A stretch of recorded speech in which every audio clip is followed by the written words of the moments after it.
Bueno, entramos ya en la última actividad de la jornada y a lo largo de todas ellas hemos contado con la colaboración altruista de diferentes ponentes y sus aportaciones, con lo recogido en los diferentes grupos de discusión y digamos que todos estos aspectos nos va a ayudar a intentar conseguir el objetivo que nos planteábamos con la jornada, que es el contribuir a una vida y unas relaciones dignas de ser vividas. Hemos tenido para ello con Yayo, que ya no está con nosotras porque tenía otras ocupaciones, que nos aportó una nueva mirada de los derechos humanos. Con Félix, con su canto a la vida, y con Javier y con Mari, que nos aportan una nueva mirada de una educación preventiva a una educación afectivo-sexual promotora del buen vivir. Para el logro de esta vida que les comentaba, que nos planteábamos digna de ser vivida, es necesario eliminar, erradicar una situación, un hecho que una vez más, desgraciadamente, sigue conmocionando a la sociedad, que es la violencia de género. Para ello hemos tenido las aportaciones de los diferentes ponentes a lo largo de la jornada y es además el tema de la mesa que hoy nos ocupa. La educación y la prevención de la violencia sexista. Para ello contamos con los ponentes que hemos tenido en todas las jornadas, con Félix, con Javier, con Mari. Yayo no, les decía que no ha podido quedarse con nosotras, y además incorpora una compañera, Olga Manduca, es portavoz del Foro contra la Violencia de Género de Tenerife. Ella es también pedagoga y agente de igualdad, y es la compañera que va a abrir la mesa. Buenos días a todas y a todos. Primero, desde el Foro contra la Violencia de Género de Tenerife, queremos agradecer a Arima Aguada que nos haya invitado a participar en esta jornada, que son siempre un foro y un espacio para la reflexión, una reflexión que es tan necesaria, y foros y espacios que no siempre tenemos la posibilidad de tener. Entonces, agradecer al colectivo Arima Aguada que nos haya invitado. Y me van a permitir también que agradezca a mis compañeras del foro que me hayan elegido como portavoz para estar en esta mesa. Muchas gracias, compañeras, impagables.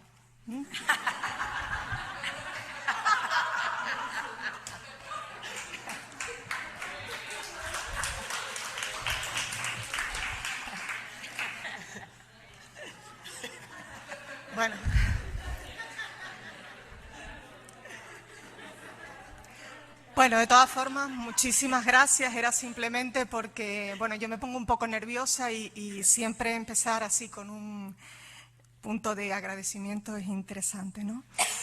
En una mesa que se denomina Educación y Prevención de la Violencia Sexista para el Foro contra la Violencia de Género, que sí quiero comentar un poco, somos un grupo, un conjunto de organizaciones, asociaciones de mujeres de diferentes entidades que conformamos que comenzamos nuestro camino en el año 2000 y que tenemos como objetivo fundamental exigir, demandar y denunciar ante los poderes públicos, ante el Estado, ante las administraciones públicas, todo lo que tiene que ver con el incumplimiento de las exigencias necesarias para erradicar un problema social tan importante como es la violencia que se ejerce contra las mujeres, las múltiples formas de la violencia que se ejerce contra las mujeres.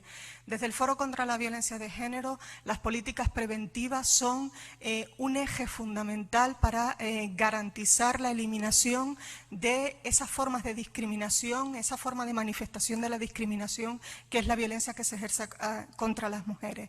Entendemos que la prevención es un elemento clave y que existen marcos legislativos, existe una legislación formal, es decir, una igualdad formal que efectivamente viene a recoger que esa prevención es un elemento clave. Otra cosa es que después en su aplicación, en la exigencia de su aplicación o en la aplicación por parte de los diferentes estamentos a nivel del Estado o incluso también a través del Gobierno de Canarias, quizás han olvidado aquello que habían plasmado en las leyes, que si bien es cierto, desde el foro consideramos que es insuficiente, sí pensamos que es un punto de partida a partir del cual poder ir trabajando todo lo que tiene que ver con el ámbito de la prevención. Por ponerles en relación a lo que estamos hablando, decirles que en el año 2004 se aprueba la Ley Orgánica Estatal de Medidas de Protección Integral contra la Violencia de Género. Ese evidentemente fue un punto de partida importante porque por primera vez se plasmaba en una ley la exigencia de hacer frente de forma directa a una situación como era la violencia de género. Dentro concretamente de esa ley, que es una ley estatal, se recoge muy claramente la prioridad en la prevención frente a esa situación de violencia, ¿no? A las múltiples situaciones de la violencia de género. De hecho, la ley estatal, la del año 2004, en su título primero, imagínense si es importante que la prevención esté presente, habla concretamente de las medidas de sensibilización y prevención y detección de la violencia de género. Viene a establecer una serie de medidas, ese marco legislativo, que nos van a permitir actuar en diferentes ámbitos. Cita la ley el ámbito educativo, el ámbito de la publicidad y de los medios de comunicación y también el ámbito sanitario. Ya María en su intervención antes decía que es necesaria una intervención integral, ¿vale? Es decir, una intervención desde diferentes ámbitos para conseguir que efectivamente la prevención y la actuación frente a la violencia sexista pueda ser efectiva. Entendemos fundamentalmente que ese concepto, esa idea, es una idea prioritaria para poder estar hablando de prevención, es decir, no podemos actuar solamente desde uno de los ámbitos, sino tenemos que intentar actuar, o se debe intentar actuar desde múltiples ámbitos, ¿no? Desde múltiples esferas. Así lo contempla la ley, pero si bien es cierto que eso es lo que dice el papel, en la aplicación de la ley, desde el Foro contra la Violencia de Género queremos denunciar que en el caso, por ejemplo, de la sensibilización, que al final la prevención se ha convertido fundamentalmente en campañas de sensibilización en información, ¿no? Es decir, yo creo que tenemos que empezar a llamar a las cosas por su nombre y cuando hablamos de políticas preventivas, hacer políticas preventivas, pero cuando estamos hablando, cuando se están realizando campañas de sensibilización o información, tenemos que ser lo suficientemente conscientes de que eso no es prevención. Prevención es otra cosa que se complementa o puede complementarse con campañas de información y sensibilización, pero que para nada estas pueden sustituir la necesaria prevención que en violencia sexista se debería realizar. En el marco, por ejemplo, de la ley estatal, cuando hablamos de sensibilización, estamos hablando, por ejemplo, de las campañas que tienen que ver con toda la denuncia de la violencia sexista, es decir, de la violencia de género, que se ha centrado fundamentalmente en tratar un solo aspecto y es mayoritariamente recordar a las víctimas que tienen que denunciar, como si ese fuera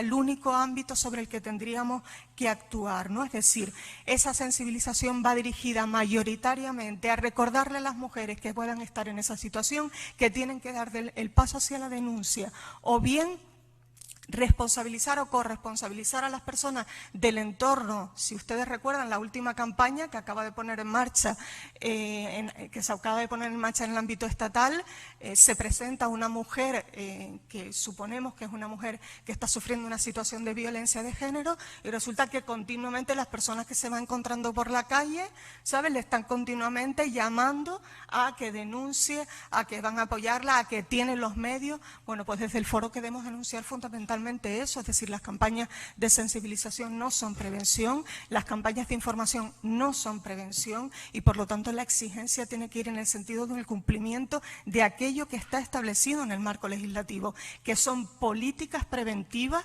que se implementen en acciones diferentes. Por ejemplo, cuando desde la ley se plantea la intervención En el ámbito educativo plantea intervenciones en todos los niveles.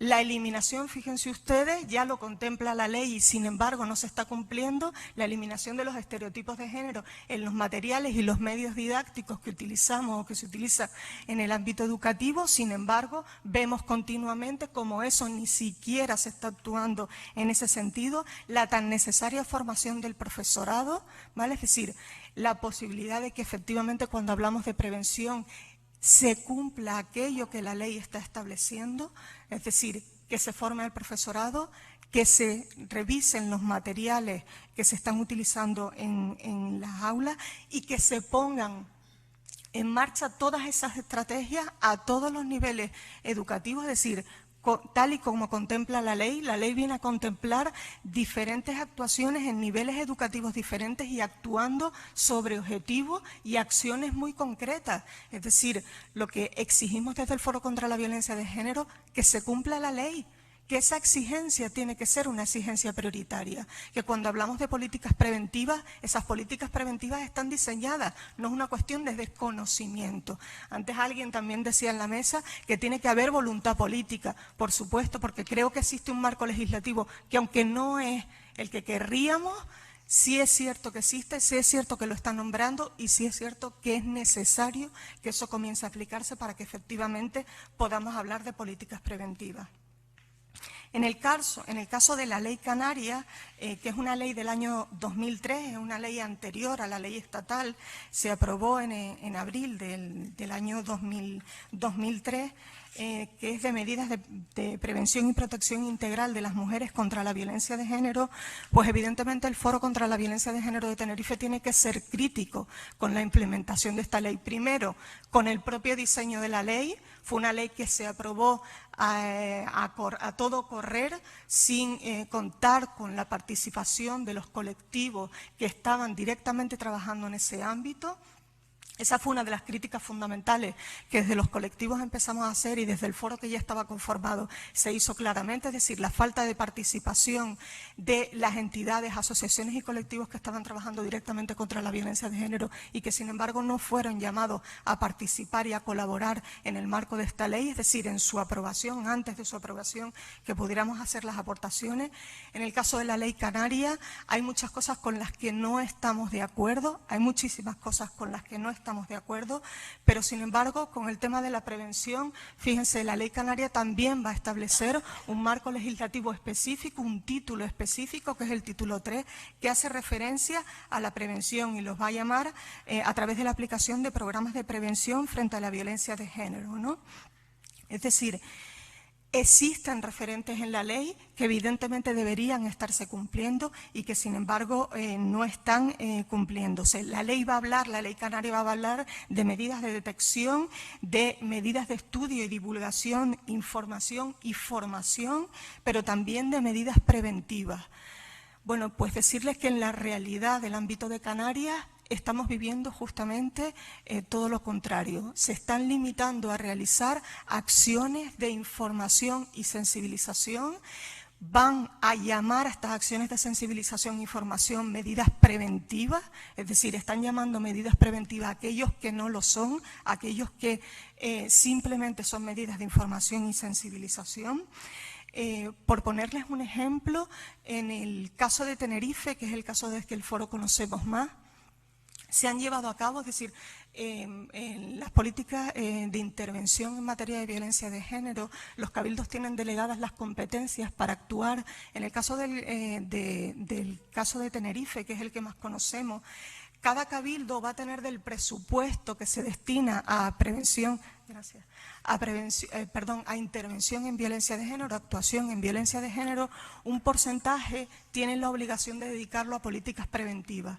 Por ejemplo, en el caso de Tenerife, hemos visto cómo la aplicación de esas políticas que han llamado políticas preventivas suele realizarse en los 2 últimos meses del año, con los dineros que suelen sobrar, si sobran, del resto de actuaciones que se están llevando a cabo, es decir, de las políticas de intervención directa cuando ya las situaciones de violencia se han producido, y van a llamar políticas preventivas actuaciones que solamente son políticas informativas y políticas formativas, ¿no? Es decir, por ejemplo, el programa Mirabal, que ha sido desarrollado por parte del Cabildo de Tenerife en estos últimos años, son programas que se han dirigido a sensibilizar, a informar sobre actuaciones, ¿vale? Es decir, qué recursos existen si hay una situación de violencia de género, cómo debemos actuar si detectamos una situación de violencia de género, es decir, dirigida fundamentalmente a cuando la situación de violencia ya se ha producido y no a lo que deberían ser políticas preventivas, es decir, aquellas políticas que tengan como objetivo prevenir que esas situaciones de violencia pudieran producirse. Por lo tanto, desde el Foro contra la Violencia de Género, nuestras exigencias claves van dirigidas a la puesta en marcha de políticas preventivas reales. Es decir, que cuando hablemos de políticas preventivas, primero destinar el presupuesto que tengan que destinar, que sea necesario para que efectivamente esas políticas preventivas puedan ponerse en marcha. Importantísimo la formación de todos los profesionales en el ámbito sociocomunitario, en el ámbito sanitario, en el ámbito educativo, la formación específica en medidas de prevención, en indicadores de prevención que permitan detectar esas situaciones antes de que puedan producirse, de tal forma que desde ese momento se pueda actuar. Y, por supuesto, la exigencia a los poderes públicos a nivel estatal, pero también a nivel del Gobierno de Canarias, que de una vez por todas se impliquen en la aplicación de medidas preventivas, porque entendemos que solamente a través de ese espacio podemos generar mecanismos que transformen las situaciones que actualmente estamos viviendo. Muchas gracias.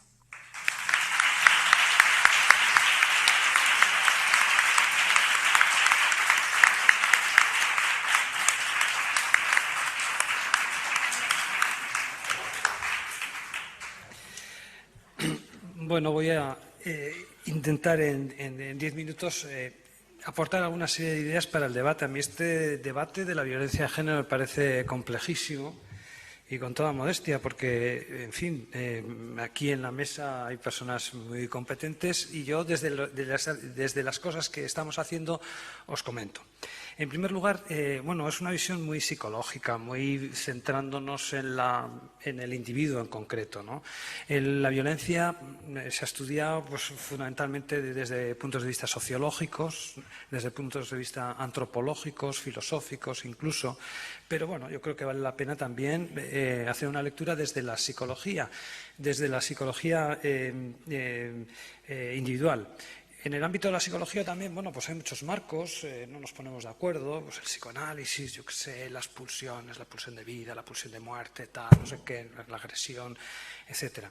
El aprendizaje, las teorías del aprendizaje social, esto se aprende cuando alguien ve violencia en su casa, pues acaba aprendiendo, etcétera, etcétera, ¿no? Desde la psicopatología, yo qué sé, los que agreden son personas trastornadas que tienen unos perfiles determinados de personalidad, yo qué sé, es francamente complicado. A mí me gustaría aportar, insisto, desde el ámbito donde yo más estoy trabajando, que como sabéis es la teoría del apego, pero en la versión adulta.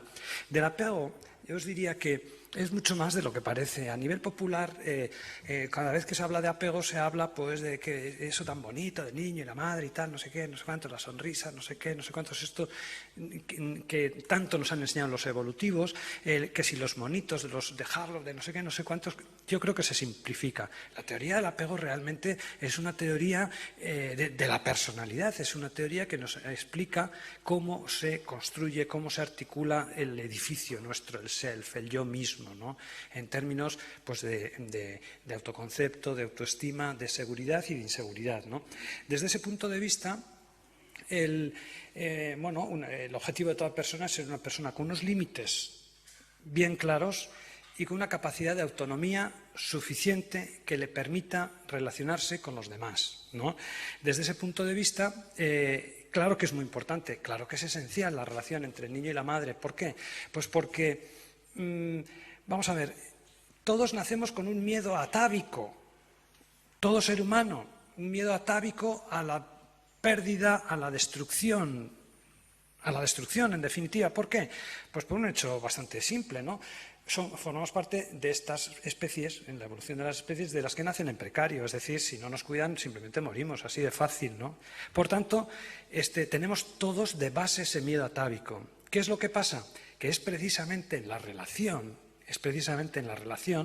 donde desaparece ese miedo atávico.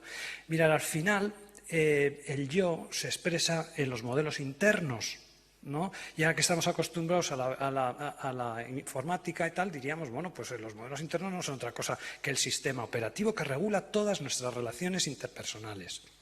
De la misma manera que cuando instalamos un programa, ahora vemos el cursor antes había una ventanita y se veían miles de archivitos pequeños que se iban grabando a toda velocidad, ¿no? Bueno, pues nuestros modelos internos se forman así. Es decir, cuando un bebé está en una situación de angustia, de miedo, a lo mejor simplemente porque tiene hambre, a lo mejor porque tiene frío, porque hay oscuridad. Entonces, activa un sistema de conductas y llama.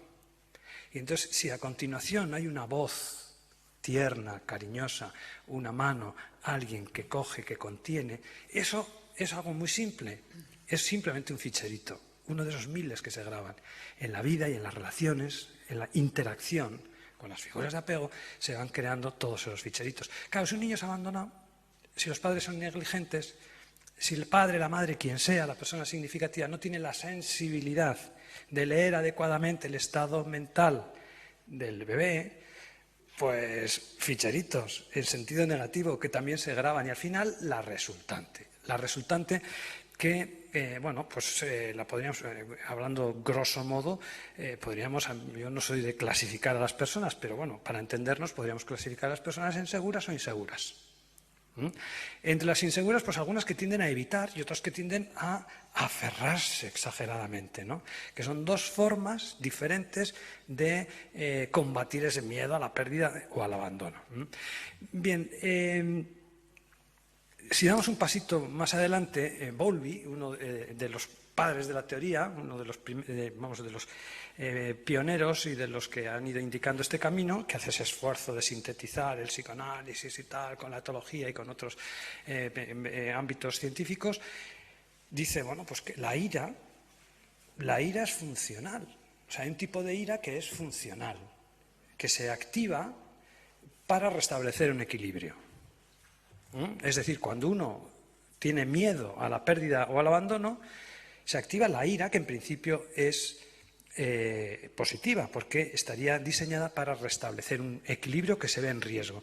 Me viene a la cabeza algo que yo creo que hemos visto todos en la tele hace poco, en los follones estos de Ferguson, las movidas estas raciales porque la poli americana mataba no sé qué, no sé cuántos y tal. ¿Os acordáis cómo salió en las noticias una madre que estaba viendo la tele, ahí como estos escándalos los deben dar en directo, en vivo directo, estaba la madre viendo la tele, la manifestación, y ve a su hijo debajo de su casa que se estaba enfrentando a los polis, y va la madre, sale de su casa, va donde el hijo y se pone delante del chaval y pum, pum, pim, empieza a bofetear, ¿no? Y tal. Y ay, esta madre y tal. Bueno, pues fijaros, podíamos hacer esa lectura. ¿Cuánto le quería la madre a su hijo? ¿Cómo vio digamos, en riesgo? ¿Cómo vio la posible pérdida? Y tuvo esa reacción, ¿no? Para restablecer ese equilibrio. La ira, en principio, tendría esa función. Pero, evidentemente, la ira a veces se desmadra por una serie de cuestiones concretas, ¿no? Por eso, fijaros, la ira la tendríamos que entender como una señal de protesta ante el miedo al abandono. Claro, las personas inseguras, más bien de tipo ansioso ambivalente, reaccionarían así, tenderían a reaccionar así. Podría haber una serie de variables psicológicas, de control de impulsos, de tal, de cual, de precariedad psicológica que impediría una correcta regulación de esa ira hasta el punto de que se desmadrase y que pudiese tener consecuencias que todos estamos viendo cuando hablamos de violencia de género. Bien, fijaros, si esto es así, la preocupación el debate sería el siguiente. Las teorías feministas, desde la perspectiva del género, tienden a decir o dicen que la causa de la violencia es la interiorización, la integración de un modelo patriarcal que hace que haya un desequilibrio y que los hombres y las mujeres nos regulemos en función de un desequilibrio de poder, el grupo dominante, el grupo dominado. A partir de los grupos, claro, no es lo mismo ser nazi que ser judío. Es decir, los nazis se podían permitir de duros, de tal, de independientes, y los judíos tenían que asociarse, quiero decir, establecer relaciones más de comunidad, etcétera, etcétera. Claro, no es lo mismo estar en el grupo de los dominantes que de los dominados. A partir de ahí aparece, bueno, se va creando la subjetividad masculino-femenina y tal, ¿no? Entonces, como que la causa es ese desequilibrio y es estructural, la violencia es estructural, ¿no? Bueno, vale, esa sería una interpretación. Algunos autores, desde la perspectiva del apego, la cuestionan y dirían, hombre, los agresores, en estudios solventes, tienden a ser ansiosos ambivalentes. Hay una autora interesante que ha trabajado mucho en apego y adultos, dicen, se comprueba que tienden a ser ansiosos ambivalentes. En las parejas de homosexuales hombres, cuando hay violencia en la pareja, los que agreden tienden a ser ansiosos ambivalentes. En las parejas de mujeres, cuando haya lo mismo. Y parece ser, y estos datos reforzarían esta idea, que tendría que ver más con la interpretación desde la psicología individual, de que parece que es la estructura del yo la que puede favorecer la violencia. Podemos casar una cosa con otra. Podemos relacionar el sexismo, una sociedad machista responsable de la violencia, con una perspectiva más individual. Pues yo creo que sí, porque mira, una persona ansioso ambivalente se caracteriza fundamentalmente por ser una persona insegura. Recordar que cuando hablamos de estos ficheritos en la relación entre el niño y la madre, lo que está ocurriendo ahí es que se van conformando esos modelos internos. ¿Lo veis? Desde ese punto de vista, estos modelos se crean en función del modelo de mí mismo, en términos de autoestima. Tengo necesidades, no son cubiertas, mis referencias son negligentes, me dejan mucho tiempo en la angustia, en el miedo, no me atienden, no me quieren. ¿Qué debo pensar? No debo valer la pena. Y además, respecto al modelo de los demás, ¿qué debo pensar? Pues que no me puedo fiar de nadie. Porque cuando estoy mal me dejan en la estacada. ¿Me entendéis? Por tanto, la cuestión de la autoestima parece que es claro en todos los casos de violencia de género.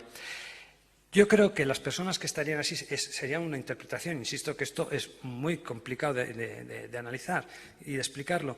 A mí me da la impresión de que las personas que están en esa situación utilizan el marco sexista para justificar la agresión, para racionalizar algo que per se no tiene explicación.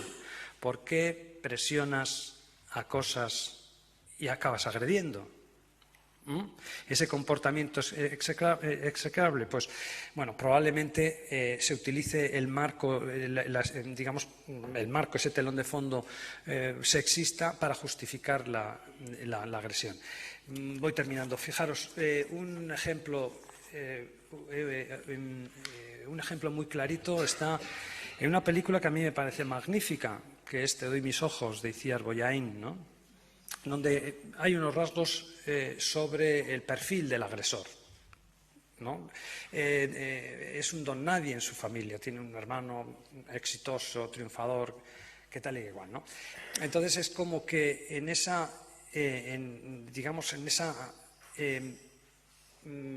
angustia, en esa percepción, permitidme, se me olvidaba deciros que, claro, los estilos de apego, quiero decir, los modelos internos generan una expectativa, por eso, ante las cosas. Por eso estas personas son delicadas en ese sentido, porque hacen lecturas de la realidad distorsionadas. Por ejemplo, en la película, por eso es tan importante una visión interactiva de la cuestión, una visión sistémica. Fijaros lo que ocurre en la película. Él utiliza ansiosamente a la pareja. Mientras está fusionada ella, él está tranquilo. En esa relación ella se asfixia porque ella pugna también por su propia autonomía como mujer.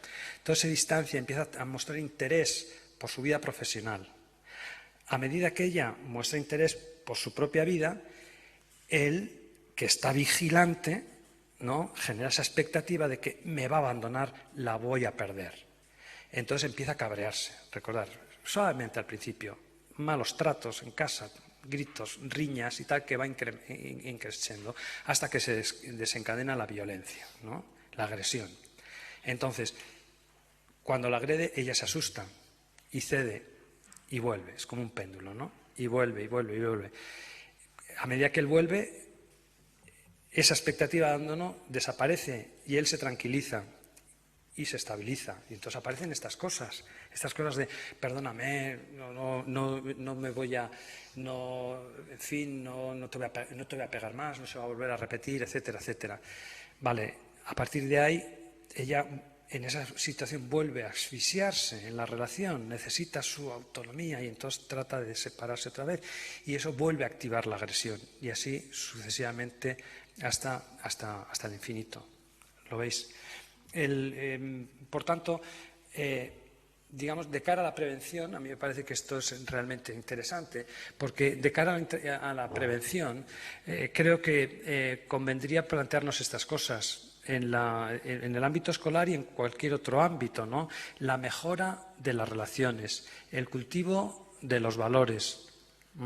En las cosas que hacemos es inevitable citarle a Félix, porque una referencia muy importante son la ética de las relaciones. Nosotros en Sexumusu le denominamos las reglas del juego.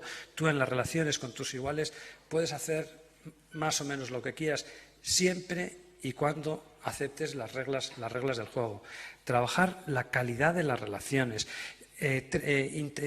intentar compensar, porque claro, termino ya, estamos en el medio escolar y desde esta perspectiva diríamos, no todo el alumnado, no todo el grupo en otros ámbitos es igual, porque hay perfiles individuales que les hacen diferentes. Aquellos que han tenido una experiencia familiar pobre, precaria, dificultosa, es probable que tengan menores recursos psicológicos, probablemente porque son más inseguros. Familias desestructuradas, mil razones que todos sabemos, ¿no? La escuela o determinados ámbitos de trabajo podrían intentar compensar estas diferencias individuales a partir de la cual se pudiese culminar la forja de edificios del yo como estructura sólidas, haciendo que unas personas sean autónomas e independientes. Mira, termino mi intervención con lo siguiente, hablando de la paradoja de la dependencia. La dependencia tiene mala fama entre nosotros. Si yo digo que me siento a gusto dependiendo de otra persona, probablemente haréis una lectura no muy positiva. Es dependiente. Yo creo que esto es un error de traducción del inglés porque se utiliza el verbo depend on, que se traduce literalmente por depender de, y en castellano suena raro. Es más correcto traducirlo como confiar en. Y la paradoja, hay una autora que me encanta, que ha escrito mucho a investigar sobre esto, explica esta paradoja y dice, paradójicamente, aquellas personas que reconocen que necesitan confiar en los demás, esas personas acaban siendo mucho más autónomas. Y me parece que aquí hay una serie de claves realmente interesantes pues, para la prevención a otros niveles, más desde una perspectiva grupal, pero mirando a la psicología individual, que debería ser complementaria, tal como comentaba la compañera, con otros sistemas de prevención más en el plano de lo social, de lo sociológico, a partir de la administración, de las instituciones, de los movimientos sociales, etcétera, etcétera.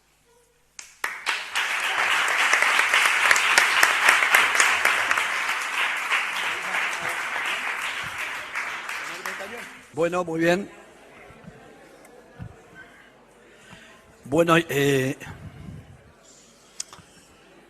voy a ubicarme en el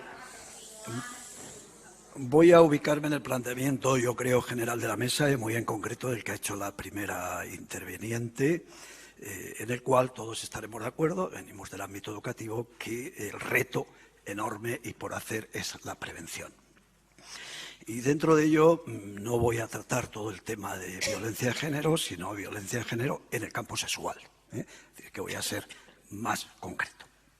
Voy a hacer una propuesta de 2 ejes de contenido que creo absolutamente fundamentales. Muy rapidito, que nos ha fallado el sistema. Bueno, que sepan que esto tiene un fundamento, que es la filosofía socrática, aristotélica, todas las propuestas deontológicas de la ética, muy especialmente Kant y Habermas, pero también la ética utilitarista del placer, sin duda ninguna. Y la fundamentación está en la razón lúcida, que creo mucho en el buen corazón empático, en la experiencia amorosa, y aquí se puede encuadrar alguna de las cosas que acaba de decir Javier, porque la experiencia amorosa con las figuras de apego va a mediatizar mucho estas cosas, y a mí me gusta mucho, y dedico un capítulo en el libro muy breve, porque está ya más escrito, al modelo de los luchadores, en el cual están las mujeres y todos los luchadores por los derechos civiles. Bueno, fíjese, la propuesta de Kant, ¿por qué me centro en la ética? Todas las investigaciones sobre las causas de la violencia de género, y en concreto de la violencia en el campo sexual, llegan a 2 conclusiones lamentables. Las causas son tantas y son tan variadas que no podemos tener una teoría convincente, ni siquiera una tipología. Dice, son muy variados, vamos a poner una tipología, vamos a ir colocando, nada. Es decir, estamos en ese sentido teóricamente, científicamente desorientados. La gente, los varones agreden por razones tan diferentes y tan variados que al día de hoy nos seguirán sorprendiendo, etc. Pero hay 2 cosas, al menos una o 2, que están siempre presentes y que creo que deben ser el eje de la prevención. Y es, o bien hay una falta de ética, por eso la importancia, es decir, que agreden porque creen que se lo pueden permitir, por razones ancestrales, porque es mía, por lo que sea. Es decir, hay una falta de valores éticos que todos compartimos como universales, o bien sabiendo que lo hacen mal, que también lo hay, no se pueden controlar, tienen un problema de autocontrol. Estos son, a mi modo de ver, los 2 ejes prácticos que yo propongo para la prevención. Tenemos que hacer una educación ética, convincente, y también para ser dueños del deseo y no imponérselo a nadie, dueños de la atracción, dueños incluso del enamoramiento, es decir, para sentirnos dueños de nosotros, pero no imponerlos a los demás, ¿no? Bueno, las bases de esta ética están en Kant. Fijaos qué bonito, aunque parezca tan alejado Kant, en las relaciones sexuales amorosas. Yo creo que debemos tratarnos reconociendo siempre la dignidad del otro. Él hablaba de respeto. Nunca tratando al otro como un objeto. Nunca instrumentalizando al otro. Nunca buscando únicamente el propio provecho. Tratando en definitivamente al otro como nos gustaría que nos trataran a nosotros. Me voy a referir solo, porque tengo 8 principios desarrollados, solo a la ética del consentimiento, pues que es la que más afecta al tema de la violencia, cuya base fundamental es: yo soy libre, tú eres libre, yo soy dueño de mi cuerpo, mi vida sexual amorosa, tú eres dueño. Y entonces, si vamos a coincidir en una actividad de tipo sexual, tendrá que ser libremente consentida, ¿no? Nos puede ayudar mucho Kant, nos puede ayudar mucho las condiciones que puede haber más para resolver los conflictos, o en fin, algunas otras estrategias que propongo. De manera que tendremos que decirle siempre, continuamente, te quiero libre, libre te quiero, como dice el poeta, ¿no? Y respeta también mi decisión, respetémonosla. A los adolescentes le decimos muchísimo, a los jóvenes tienes que estar dispuesto a hacer esfuerzos para saber si quiero. Porque claro, seducimos, presionamos, hacemos las mil para que quiera. ¿Y qué hacemos para saber si quiere? Si quiero. Respeta mi voluntad, etc. Es un mensaje, sin duda ninguna, ¿no? Y muy importante, en este planteamiento, tener en cuenta aquellas situaciones en las que, de hecho, la violencia de género se especifica y se da con más frecuencia. Y una de ellas es en las relaciones de pareja. Luis y Marisa son pareja desde hace 2 años. Discuten frecuentemente porque hay veces que Marisa no quiere tener relaciones. Suelen tener 2 o 3 veces a la semana. Y Luis la obliga. Incluso llega a forzarla físicamente en estos casos.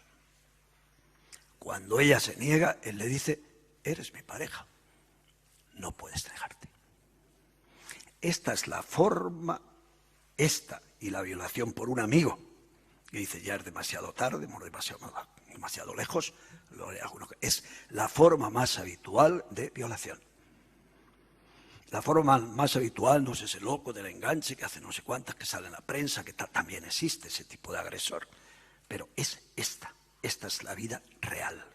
La mayor parte de las mujeres que son violadas con un discurso de propiedad, de pertenencia en la pareja. Y esto es terrible, esto no lo podemos consentir, entonces tenemos que prevenir. Nosotros trabajamos mucho con casos y con dilemas, con resultados que hemos aprendido. Ahora estoy con las unidades didácticas, estamos desarrollando en unidades didácticas cada uno de estos temas. Manuela es pareja de Jacinto desde hace 1 año y Jacinto le gusta mucho que ella le haga el sexo oral, lo comentaba ayer, ¿no? Pero ella siente asco y le dan vómitos. Discuten mucho por esta cuestión. Si no cede, él le da gritos y dice que tendrá que irse con otra. Esta es la vida real. Esta es la vida real. De manera que sí, tendremos que seguir investigando las causas, pero estamos desesperados con ese tipo de causas y modelos. Y lo que tenemos que conseguir es que cada ciudadano sepa que la propiedad del cuerpo, de su vida sexual y amorosa y de su intimidad le pertenece a cada uno y que no se puede forzar de esta manera, sin duda ninguna, ¿no? Demasiado tarde, esto es muy frecuente. 2 personas han bailado con mucha intimidad, se han excitado, se han besado, etc. Él la invita a su casa y ella acepta. Beben, se desnudan, se acarician. Ella dice: no quiero seguir, tenemos que cortar, para ya, déjame, no quiero seguir. Para él es una noticia inesperada, que llega todo. Pero él le responde: ya es demasiado tarde. Y la fuerza a coitar. Terrible. Fíjese que hacer un discurso de libertad y de dignidad en una situación como esta, tan frecuente, uno puede desprenderse de la ropa, como yo digo, la puedes dejar fuera de la habitación, en la silla, por el suelo si eres muy peliculero, te quedas desnudo, la ropa no eres tú. Y finalmente hay 2 cuerpos desnudos. Pero esos cuerpos desnudos no pueden dejar ni en la silla ni por el suelo la libertad y la dignidad. Y cualquiera de los 2 puede en un momento determinado activar su libertad. De forma que esta es una de las formas más frecuentes de violación, ¿no? Y es muy importante saber en todo momento, sea cual sea la situación. Uno puede decir si esta mujer podía haber definido mejor la situación, si no, esta mujer tiene absoluto derecho en esta situación, llegado a este punto, a decir: no quiero seguir. Y la otra persona tiene que decir: por supuesto, si no quieres seguir, charlamos, ¿qué hacemos? Pero esto es fundamental y esta es la prevención en este campo, es fundamental. Y luego, claro, para la gente que no es capaz, el tema del autocontrol. Algunas implicaciones de esto, pues claro, todo tipo de violencia, todo tipo de violencia. Imponer el deseo, imponer la atracción, el enamoramiento, las relaciones, es así. toda limitación a la libertad, porque este principio se relaciona también con otros. Tengo otro principio, como es el principio de lealtad. Claro, ahí, fijaos, hay un dilema que trabajamos con adolescentes que nos funciona muy bien. Muy bien. Dice, Manuel, de 17 años, lleva saliendo 6 meses con Marisa. Le gusta muchísimo, la desea y ya le parece mucho tiempo sin tener relaciones. Está en su derecho, hasta ahí. Todo muy bien. Pero no está enamorado de ella, la desea y le atrae. ¿Veis qué importante usar conceptos bien definidos? No está enamorado de ella y, por supuesto, no se siente pareja ni tiene compromisos. Claro, Marisa podía tener suficientes razones para tener relaciones con él, pero resulta que Marisa, en su derecho, y sintiéndose dueña de su vida sexual amorosa, dice, claro, yo, si no está verdaderamente enamorado como yo lo estoy, y si no quiere sentirse pareja mía, no quiero tener relaciones. Y entonces le dice Marisa a Manuel, mira, Manuel, veo que te gusta mucho, a mí también me gustaría mucho. Si tú estuvieras igual de enamorado que yo. Si tú te sintieras pareja, no sabemos el tiempo, pero te sintieras, etcétera, entonces yo estaría dispuesto a tener relaciones. Y claro, a Manuel se le plantea un problema, un dilema bien fuerte. Si le digo la verdad, pues seguramente me va a decir, pues no, lo siento. Y si la engaño, soy desleal, pero tal vez ceda. Claro, fijaos cómo está religado con la ética del consentimiento, porque si la engaña, ella no está siendo libre en la respuesta, porque la hemos puesto en un plano de desigualdad absolutamente claro, luego vendrá la decepción. O sea, muy importante. Bueno, pues fijaos, este dilema, por ejemplo, es muy bonito porque cuando le decimos, ¿qué suelen hacer los chicos? Podéis imaginar la respuesta, ¿no? Que se espera de Manuel en este caso, ¿no? Luego, aunque no lo digan, ¿qué crees que harías tú? ¿Qué crees que no sé qué? Pero al final hay una pregunta muy bonita que es, ¿y qué nos haría más dignos, más libres? ¿Qué deberíamos hacer? 100%. Ser legales. ¿Sabéis lo fundamental? Que es contribuir a extender estos ideales. El ser legal. Claro que Manuel le puede decir, te deseo, me muero de ganas, todo lo que quiera, ¿no? Mientras no sobrepase el terreno de la seducción, ni mienta, todo lo que quiera, ¿no? Pero finalmente tiene que ser legal, ¿no? Para que haya consentimiento. Bueno, yo creo que esto es perfectamente trabajable, es así. Luego que sepan, también buscando una aplicación, porque ya me ponen sobre el tiempo, el tema de la pérdida de control ya es demasiado tarde. Nunca es demasiado tarde. Sigue siendo libre y digna. No es demasiado tarde. Nunca, jamás es demasiado tarde. Hay que aprender, y entonces si no lo sabes, entonces por eso yo en la prevención creo que ética y aprender a ser dueños del deseo. El otro día me dieron una alegría las del SIDA, porque me habían oído esto en el Congreso Nacional del SIDA, lo he oído como el eslogan, ¿no? Y dije, oye, te hemos copiado. Dijo, no te preocupes que el copyright es vuestro, ¿no? Hay que ser dueños del deseo y no imponer el deseo a los demás. El deseo es una cosa maravillosa. Te deseo, qué buena noticia. Pero ahora yo soy libre para decir, o no, manera que sí. Bueno, tenemos el problema de los menores, claro, los menores que no pueden consentir. Estoy en desacuerdo con la nueva versión del Código Penal, pero bueno, es un problema con las personas con discapacidad, ¿no? Con los enfermos mentales. O sea, hay campos en los cuales requieren una atención especial y una profundidad. Y un gran interrogante de discusión que sería precisamente los servicios de compraventa, claro, ¿no? No prostitución infantil, porque eso está muy mal nombrado. No hay prostitución infantil, hay comercialización infantil. No sé si la prostitución adulta realmente se da en condiciones de libertad y de dignidad, pero ese es un gran debate que hay que plantear y que está relacionado con este tema. De forma que yo diría, de las causas andamos despistados, hay que seguir investigando y hay que hacerlo. Son muchas. Los tipos nos encontramos, tipos de todo tipo, ¿no? Ya lo ven, el que se ahorca, el que no sé qué, el que no sé cuál. Es terrible, terrible, ¿no? Sin duda ninguna, pero estas dos cosas nucleares.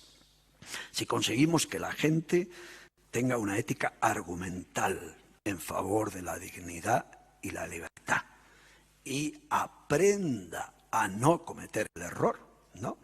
A dominar y no imponer el deseo, estaríamos en el buen camino. De manera que yo creo que desde el punto de vista esto podrían ser ejes centrales de la prevención y por eso me estoy rompiendo la cabeza con la ética y ahora estamos con las unidades didácticas que me lo estoy pasando bomba muy bien. También muy mal, porque estas cosas también te hacen pasarlo mal. Gracias y les deseo que sean dueños del deseo, de la atracción, del enamoramiento y que respeten la propiedad que cada persona tiene de sí misma. Somos libres y dignos todos, sin excepción y siempre. Gracias.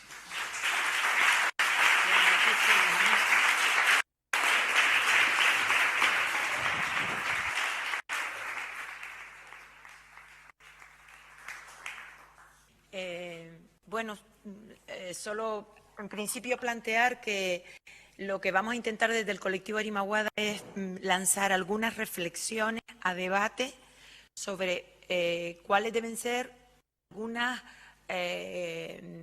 recomendaciones para incorporar en el trabajo preventivo en educación, que puede ser en la educación formal, algunas de ellas ya veremos, y otras también en la educación no formal, es decir, en grupo. Lo digo porque es cierto que desde nuestro planteamiento en positivo y tal, pues no son muchas las veces que ni dentro del mismo colectivo tenemos debates específicos sobre cómo prevenir la violencia. Por eso lo planteo ya desde antes, porque me parece que esta mesa, si en algo es rica, es que se están dando aportaciones de diferentes campos para reelaborar, ¿verdad?, y establecer un debate. No obstante, bueno, sí que de alguna forma, por la voluntad política, sí que nos parece que tenemos que partir de que efectivamente lo que se está haciendo en estos momentos es recortar, lo que se está haciendo en este momento es no evaluar sabiendo que efectivamente no está funcionando. Eso yo creo que se reconoce, pero no se buscan las causas de por qué.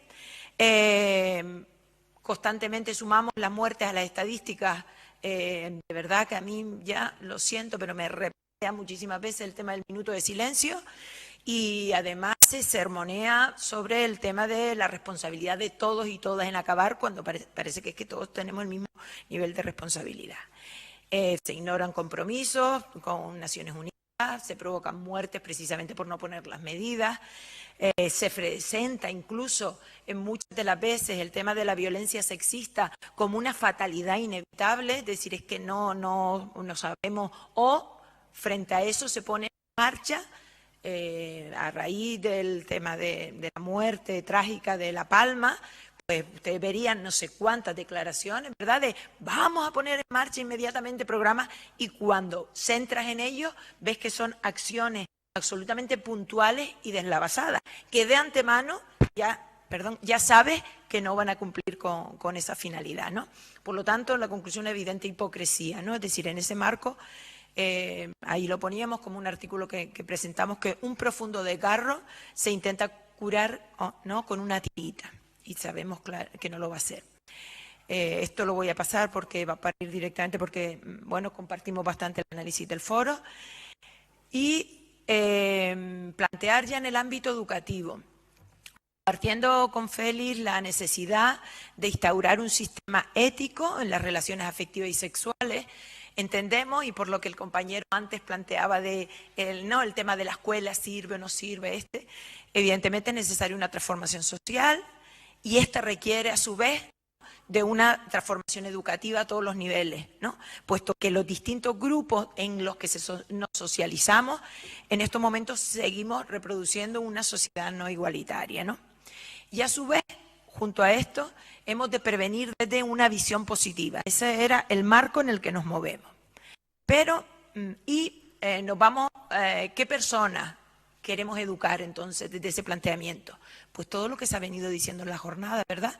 Personas seguras y confiadas, por lo tanto, con adecuados vínculos de apego, iría al planteamiento que ha hecho Javier, que valoren la vida, los afectos, relaciones y las demás personas, que tengan conocimientos afectivos y sexuales fundamentados, que tengan la adecuada autoestima y empatía hacia las demás personas, que tengan habilidades sociales y personales en sus relaciones, que dispongan de los factores de protección frente a los problemas y riesgos que se le puedan presentar en la vida y con una clara ética relacional.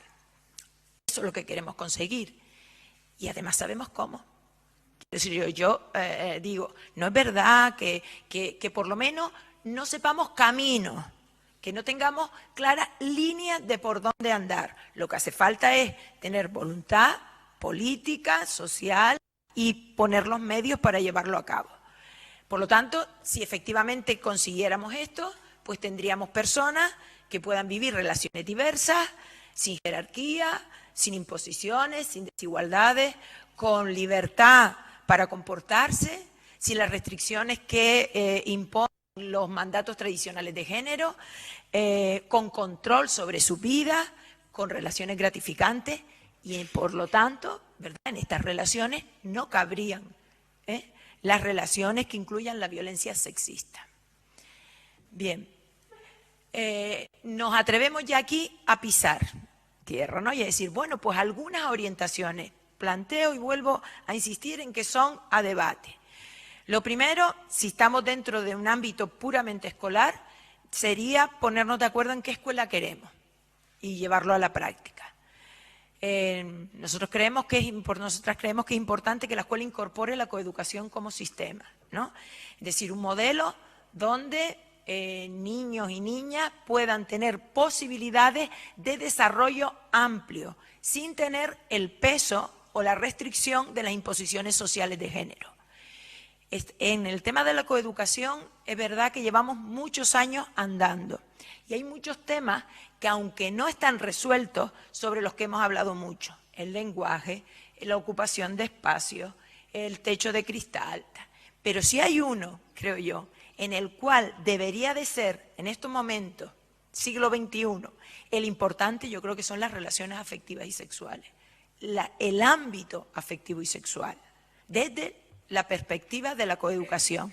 Creo, lo digo ya además como feminista, que es un ámbito en el cual muchas de las veces no hemos dado la respuesta con lo suficientemente peso, incluso científico, para que seamos tenidas en cuenta. Junto a esto, nosotros entendemos que en un ámbito, en una perspectiva de coeducación, urge la puesta en marcha de planes de educación y atención a la sexualidad, integrales, biográficos, desde una visión positiva, desde la igualdad, todo lo que hemos estado hablando, hablamos en la anterior ponencia. Una educación afectivo-sexual para la vida. Bien, no lo insisto porque lo hablamos en la anterior. Ya vamos en relación a la prevención, que aquí es donde decía que podríamos estar en el ámbito de la educación formal, pero también en un ámbito de educación no formal, con un grupo concreto de jóvenes, de mujeres, quien sea.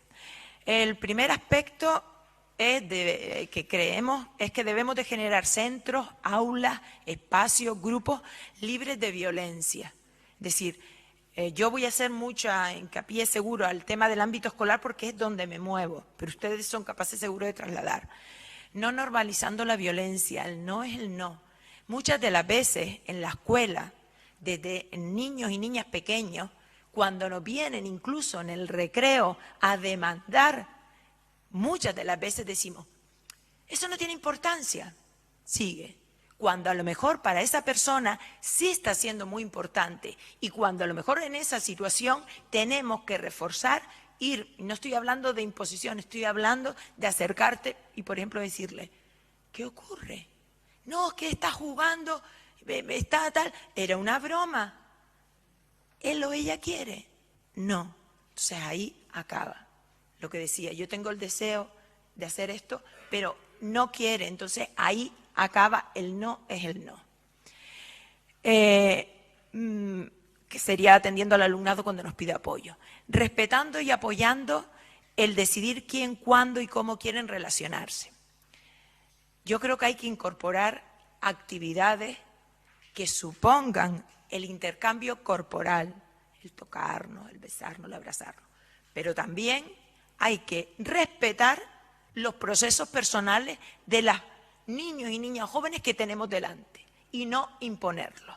Y estoy diciendo, hay momentos determinados en que un niño o una niña no quiere participar en una determinada dinámica que tú incorporas y que muchas de las veces, inconscientemente tal vez le decimos, venga, no seas tonta, venga, tal vez, que esto de tocarte no tiene importancia. Cuando a lo mejor para esa persona sí la tiene, por múltiples causas, o positivas o negativas incluso, que a lo mejor quien le va a tocar está siendo un acosador por detrás.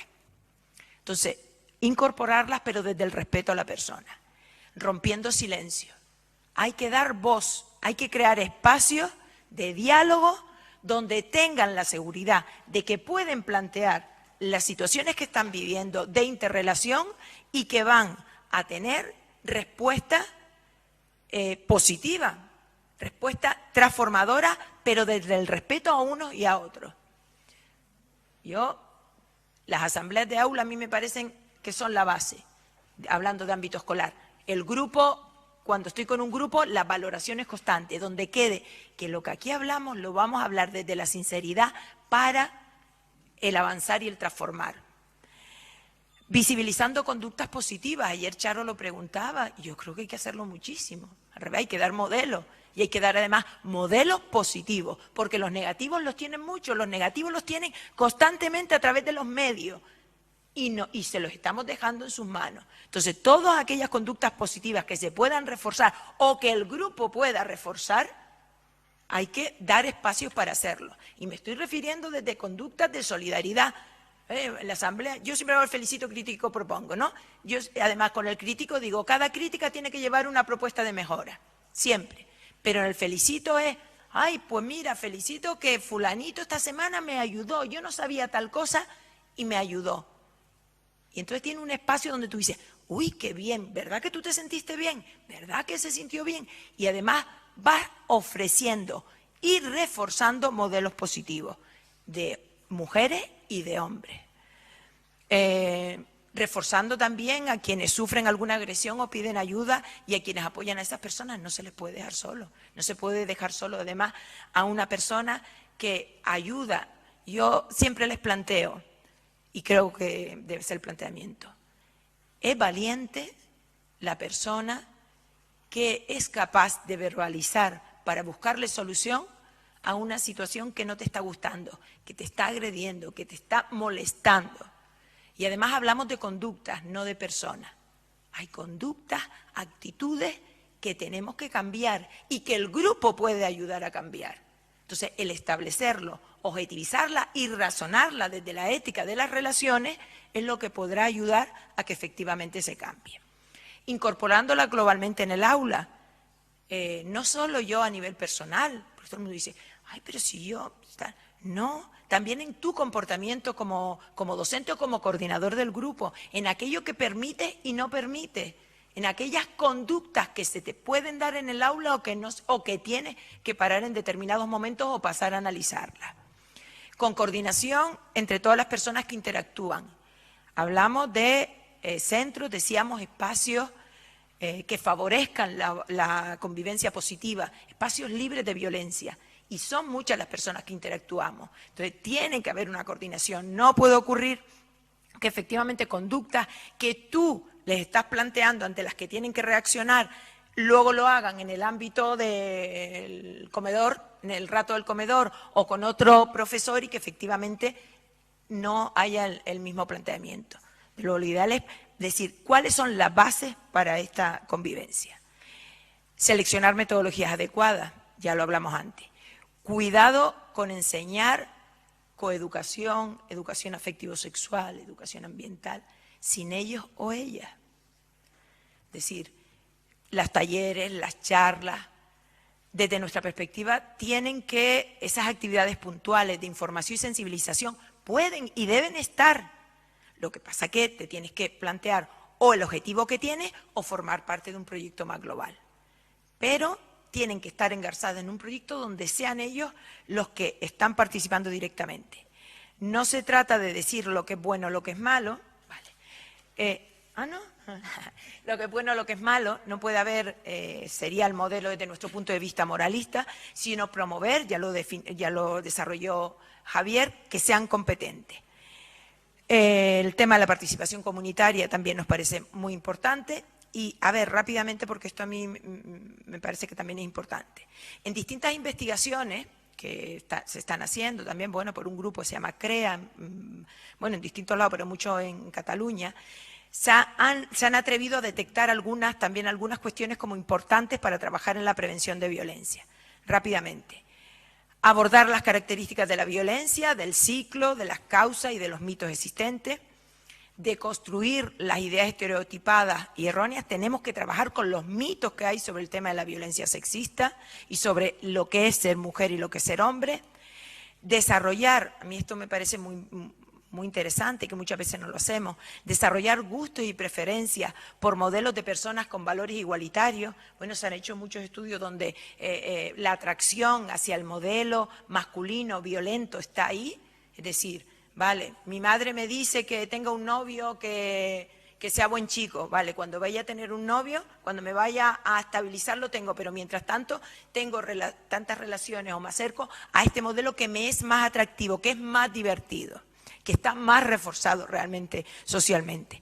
Trabajar la autoestima y seguridad, la independencia afectiva, la asertividad, los valores, la expresión de sentimientos, desarrollar la ética de los cuidados, ofrecer, reforzar modelos de masculinidad alternativos, positivos y sugerentes, que lo vean como que efectivamente están apoyados socialmente. Para eso, por ejemplo, campañas de sensibilización serían muy importantes, que las vean personajes que para ellos sean importantes, que den otro modelo de masculinidad. Y, como planteaba, me parece que fue Olga, el aprender a detectar y evitar las relaciones. Trabajar con emociones, pero también con afectos, potenciar la amistad. Se ha visto que los lazos de amistad, precisamente por lo que tienen de solidaridad, ¿no?, y de tú a tú, ayudan muchísimo en el tema de la prevención, y es algo que sí que como coordinadores de grupo y muchísimo más en la escuela podemos potenciar y promover lazos de amistad con otro colegio, con otro grupo, entre ellos, etcétera.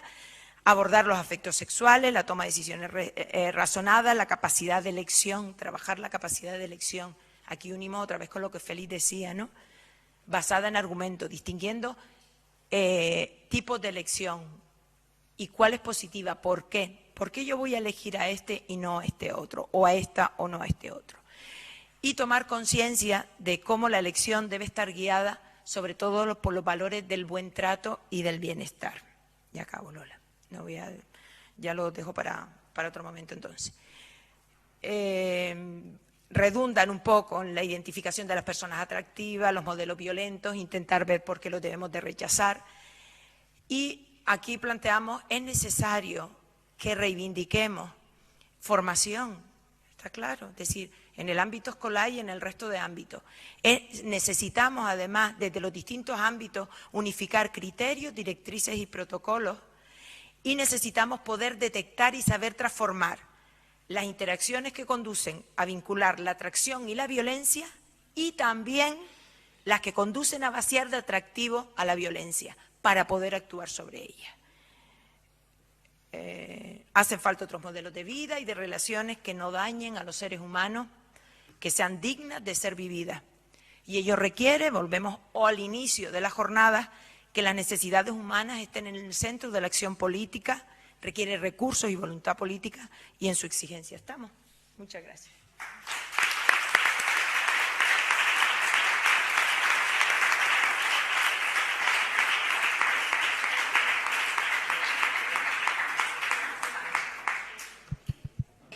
Debate para concluir. Hola, bueno, en primer lugar yo quería agradecer a la mesa por la pluralidad de visiones que creo que se han complementado muy bien unas con otras, con lo cual al final creo que nos hemos quedado con una visión bastante global y completa, ¿no? Yo, al igual que Olga, soy integrante del Foro contra la Violencia de Género de Tenerife, y bueno, lo que quería aportar ahora en el coloquio es en relación a algo que ya se ha mencionado también en la mesa y lo ha señalado Mari, que es la falta de voluntad y compromiso político, ¿no? Porque pareciera además que desde las administraciones continuamente cada quien que está ahí como responsable se hace la nueva o el nuevo, ¿no? Como que se ande totalmente despistados acerca de lo que habría que hacer y que eso es lo que lleva a esas acciones puntuales y deslavazadas.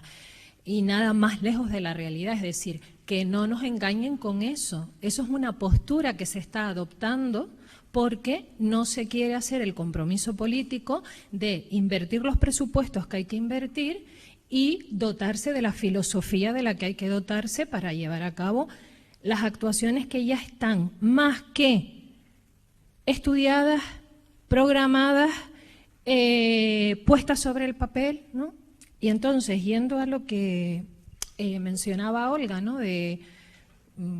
Tenemos unas leyes que son insuficientes y no nos gustan, pero resulta que aquello poco que tienen dentro, en lo que sí se podría fundamentar las actuaciones o las políticas que hay que llevar a cabo, no lo implementan. Y en concreto, en relación a la Ley Canaria de Violencia, que efectivamente, como se mencionó, salió adelante deprisa y corriendo, sin ningún tipo de proceso consultivo. Es más, cuando nos enteramos que iba a salir de aquella forma, se acudió al Parlamento y se dijo al grupo político que lo presentaba y a los demás, oigan, paren esto porque lo van a sacar ustedes a un final de legislatura sin consultar con nadie como un disparate, y nos dijeron que no porque se terminaba una legislatura y querían una ley así. Bueno, pero esto que fue en el año 2003, resulta que estuvo precedido en el año 2000 por un proceso que sí se había hecho con la idea de sacar un programa canario de prevención y erradicación de la violencia hacia las mujeres, que está nombrado en la propia ley. Si la propia ley lo nombra, programa que nunca se llegó a ejecutar, se hicieron 4 cosas mal hechas. Eso, ahí sí que hubo un proceso consultivo. Entonces, lo que quería empatar era con lo que decía Mari. Hubo un proceso consultivo que al final fue consultivo porque algunas de las personas que participamos en el mismo nos empeñamos en que algo que se había encargado que se hiciera en 3 meses, se hizo en 1 año. Hubo un proceso consultivo en el que participaron en su momento organizaciones de mujeres, profesionales, tanto profesionales que trabajaban en recursos específicos de atención a la violencia de género, como profesionales de la salud, de los servicios sociales, de los diferentes ámbitos, donde participaron los diferentes grupos políticos que estaban representados en las distintas instituciones y donde participaron también mujeres que habían atravesado por situaciones de violencia y que por lo tanto nos decían de primera mano y en primera voz muchas cosas que entendían que deberían hacerse de una manera determinada. A día de hoy, esto que yo estoy contando, ¿lo sabe alguien? No. Es como si eso nunca hubiese ocurrido. Como resultado de eso salió un programa, lo que cita la ley como Programa Canario de Prevención y Erradicación, que podría ser muy mejorable, pero que desde luego dentro del mismo se contemplaban algunas cosas con mucho más fundamento, desde luego, que las que se están llevando a cabo. Y en el ámbito preventivo, y ya termino para no extenderme más, precisamente estaba dividido el programa en 5 ejes, y en el de la prevención se hablaba de que, por supuesto, lo que se hiciera en el ámbito sociocomunitario, educativo, etcétera, tenían que ser programas estables en el tiempo, con una continuidad además, pero además recuerdo que se hablaba, y está escrito, en el ámbito educativo, de que por lo menos se iniciaran experiencias piloto, donde, como después dice la ley orgánica, desde infantil y recorriendo todos los niveles, se actuara de forma sostenida en el tiempo, transversal, con fundamento, y por lo menos eso implementado de esa manera después se pudiera evaluar. Es decir, si no querían lanzarse, ¿no?, y decir, pues como Consejería de Educación, se comprometieron supuestamente, porque además es que eso fue aprobado en Consejo de Gobierno por el Gobierno de Canarias, de que esas experiencias piloto las iban a llevar a cabo para que luego se pudiera llevar a cabo una evaluación de esa actuación. Entonces, quiero decir que no nos engañen con la historia de hacerse continuamente el nuevo y la nueva, ay, y que díganme, y hago esta cosita, y hago aquella cosita. No. O sea, yo creo que ya, bueno, siempre hemos pedido responsabilidades políticas, pero que tenemos que empezar a demandar seriedad y decirles que si han hecho leyes, que las están incumpliendo y que además hay que mejorarlas. Eso es una labor que como ciudadanía les tenemos que exigir y que tenemos que hacer toda la lucha que sea necesaria para no seguir consintiendo todo este desmantelamiento de recursos, de presupuestos y de falta de seriedad política, ¿no?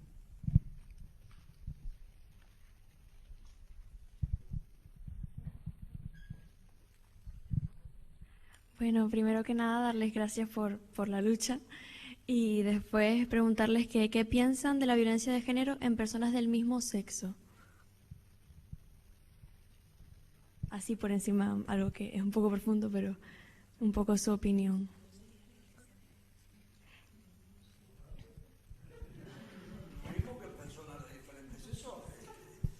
Lo que pasa es que no se contempla igual.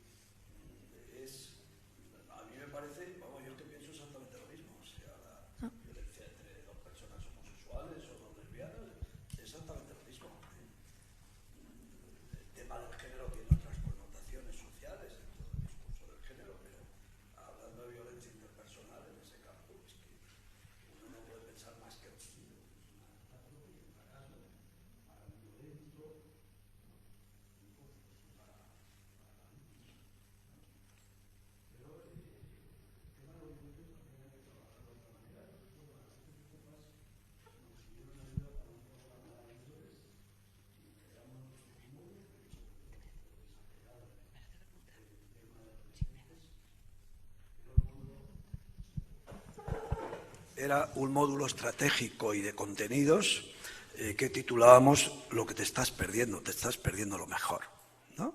Entonces estaban muy sorprendidos los agresores, porque claro, normalmente en la cárcel les hacen perjurar, se han arrepentido, no sé qué, no sé cuál, y claro, es toda una fenomenología. Y de pronto tú le empiezas a hablar bien de sexualidad y digo, mira, es que te estás perdiendo lo mejor, así se titula el módulo con que empezamos, y empezamos a hablar de lo bonito que son las relaciones consensuadas, tiernas, etcétera, ¿no? Y entonces quedan flaseados, porque por una vez se les está hablando en positivo, se hablan de otra manera. Yo creo que eso es necesario. O sea, que lo mismo, es que no veo cuál puede ser la diferencia entre homosexuales y heterosexuales, es que da igual, la violencia es violencia inaceptable en todos los casos, ¿no? A mí me gustaría comentaros algo. Una cuestión clave es la causa, y eso es lo que nos vuelve locos a todos, y Félix lo decía antes, es que no hay una causa, es que son tantas que nos cuesta tener una visión global del asunto. Una causa podría ser esa debilidad, pero que quisiera apuntar esa debilidad individual que hace que uno proteste y lance una agresión para restablecer un equilibrio. Y en ese sentido no habría ninguna diferencia entre sexos. Hombres, hombres, mujeres, mujeres, hombre, mujer, ¿no? Y hay estudios que lo avalan, pero no lo explica todo. Me gustaría comentaros una cosilla. Me interesa, estoy trabajando ahora bastante sobre los motivos para el sexo. Entonces, obviamente, el deseo sexual lo sentimos, es una emoción que genera una tendencia de acción, y la tendencia de acción es la satisfacción erótica, ¿no? Deseamos y queremos tener satisfacción erótica. Pero, a veces, el deseo lo ponemos al servicio de otras necesidades. Por ejemplo, al servicio de la afirmación personal. Los adolescentes a veces funcionan, los chicos en una estructura sexista, funcionan como los aviadores en la guerra mundial. Es un ejemplo bélico, pero permitírmelo, ¿no? Es decir, las pelis, ¿no? Los aviones, uno derriba al otro, y la satisfacción del piloto, que triunfante, es bajar, aterrizar y apuntar en el fuselaje otro que derribado. Hay muchos chicos, nuestros adolescentes, que salen a ligar los viernes con la misma intención. Y mi pregunta sería, pero ¿qué sentías cuando te mordisqueaba el lóbulo de la oreja tu chica? Ah, no. Eso no cuenta, casi ni me di cuenta, ni lo percibí. Lo que cuenta es la satisfacción de poderlo contar al día siguiente, porque eso me afirma. A veces el deseo sexual se pone al servicio de necesidades de apego. En realidad, a través del deseo lo que quiero es ese gozotasun, diríamos en euskera, esa proximidad, ese cuerpo a cuerpo, esa ternura. Eso es lo que quiero, eso es lo que es significativo para mí, no tanto el rendimiento sexual, ¿no? En ese sentido. Pero fijaros, en el primero, fijaros, cuando alguien utiliza el deseo sexual para la afirmación del poder, para la afirmación personal, está muy cerquita de la utilización del poder. Un violador, lo que le hace disfrutar no es tanto la calidad erótica de lo que está viviendo, sino la enorme satisfacción de dominar a otra persona, de dominarla, ¿no? Y ahí no creo yo que haya mucha diferencia de sexos en ese tipo de relaciones distorsionadas totalmente, ¿no? Bueno, venga, sí, yo después. No. Sí, no, bien. Es solo porque es en relación justo a lo que estábamos hablando ahora y porque últimamente toda esta cuestión sale bastante. Entonces, la compañera preguntaba la violencia de género dentro de parejas del mismo sexo. Bueno, a ver, hablamos de violencia hacia las mujeres porque tenemos que reconocer como sociedad que hay múltiples formas de violencia que dentro de esta sociedad se ejercen hacia las mujeres, ¿vale? No solo dentro de la pareja, también en el ámbito laboral, en todos los ámbitos. Pero es muy interesante lo que tú planteas, que hasta ahora se ha dicho. Bueno, por un lado hablamos, si nos circunscribimos al ámbito de la pareja, ¿no?, de la violencia de género, aquella de los hombres ejercida sobre las mujeres, y se ha acuñado el término violencia intragénero para hablar de ese tipo de violencia ejercida dentro de la pareja, pues entre una relación de dos chicas, dos mujeres o de dos hombres, ¿no? Yo creo que desde luego estamos obligadas y obligados a ir mucho más allá en el sentido de que cuando hablamos de violencia machista, es una violencia que la tenemos todas y todos introyectada. Entonces, querernos creer que la violencia machista solo la van a ejercer los hombres sobre las mujeres, la violencia machista la van a ejercer los hombres sobre las mujeres y la podemos ejercer las mujeres sobre las mujeres y la pueden ejercer los hombres sobre los hombres.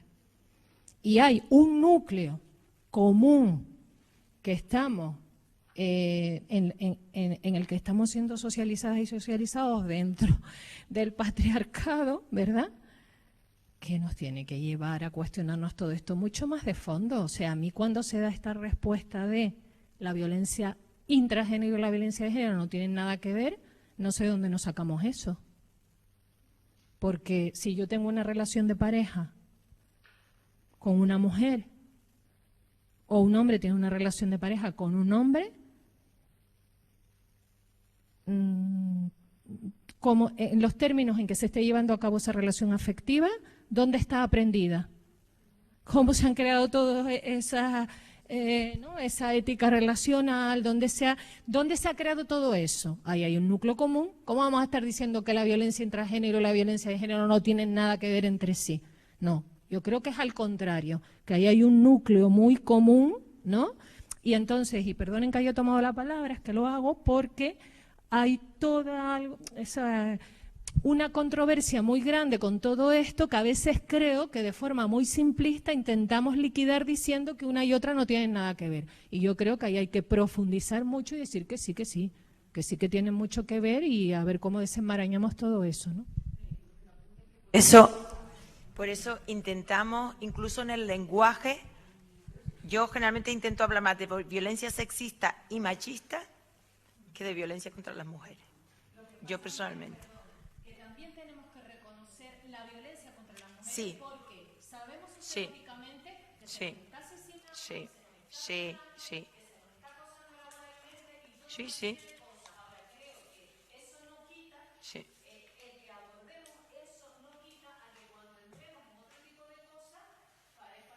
Sí, pero sobre todo para entender cuál es el origen, ¿no? Quiero decir, las estructuras de poder que reproducimos las personas para ello y que habrá que trabajarlo. Luego diremos, es verdad que hay un porcentaje mayor que está ocurriendo en estos momentos a las mujeres y que nos están matando, está claro. Pero a mí me parece que en la línea de lo que ella decía, hay que hacer ese planteamiento de que, y los planteamientos que decimos educativos, por lo tanto, tienen que ver para para todas las personas, ¿no? Efectivamente, para interiorizarnos, analizarnos, interiorizarlo y ver qué estructuras de poder reproducimos en las relaciones que establecemos. Okay. Yo tenía una pregunta. Darles las gracias por las jornadas, que las he disfrutado mucho. Y a los ponentes, a todos. Y quería hacer una pregunta. Dentro de lo que es la intervención con los estilos de apego en adultos, si hay algún manual que nos pudieran sugerir, alguna referencia bibliográfica, o algún programa de intervención con adultos para llevarlos de un apego inseguro a un apego seguro. Gracias. Pues no sabría decirte, igual Félix nos echa la mano. Yo creo que la teoría del apego, en el ámbito donde yo más trabajo, que es en adultos y en el ámbito de la psicoterapia, pues es un planteamiento bastante emergente. No hay escuelas, no hay como puede haber en otros ámbitos, en el psicoanálisis o en lo cognitivo-conductual y tal, ¿no? Yo creo que está habiendo tránsitos muy interesantes. Desde el psicoanálisis los más próximos son los que se mueven en esto que llaman psicoanálisis relacional, que están como un paso, etcétera. Hay algunas alternativas. Bibliografía en concreto cada vez hay más, hay bastante en inglés, menos en castellano, y ahora mismo en fin, se me ocurren algunas cosas, pero bueno, pues a través de un correo electrónico, en fin, te podría indicar algunas cosas. De todas maneras, algún comentario. Claro, el problema de focalizar en el tema del apego es que una buena historia de apego difícilmente depende de la escuela, ¿no?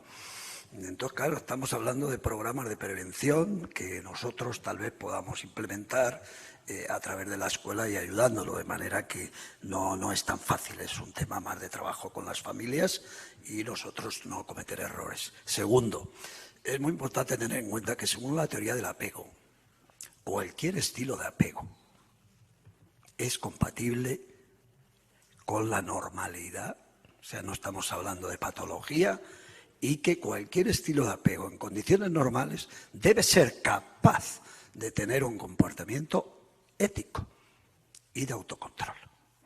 O sea, que quiero decir que hemos de ubicar la teoría del apego en su sitio, ¿no? Y la teoría del apego en ese sentido es más optimista y más esperanzadora. Y la gente con apego, ansioso ambivalente y con sus dificultades, etcétera, puede amar y ser amada, pero sobre todo puede entender muy bien que su deber es tener un comportamiento ético y autocontrolar si alguna de las cosas le juega una mala pasada. De manera que de la teoría del apego no nos deberíamos esperar grandes catástrofes humanas, ¿no? Al día de hoy, además, los estudios, entre el 60 y 70% de la población, tiene motivos para pensar que su historia de apego es razonablemente buena. De manera que yo creo que los problemas, en fin, son mucho más complejos. De otro lado, y sobre todo para intervenir en la escuela, tenemos que ser muy operativos, saber lo que podemos hacer en la escuela. Porque si estigmatizamos a un niño en la escuela porque no tiene una buena historia de apego, eso trae muchos problemas, ¿no? O sea, quiero decir que, salvo casos que pueden llegar a conectar con patologías de apego desorganizado o niños maltratados, la teoría del apego, en fin, yo soy encantado con ella, he trabajado toda la vida, pero, en fin, es aire fresco dentro de lo que es la visión del ser humano. Primero porque habla que estamos necesitados de establecer un vínculo con unos cuidadores, pero que aún si eso no funciona del todo bien,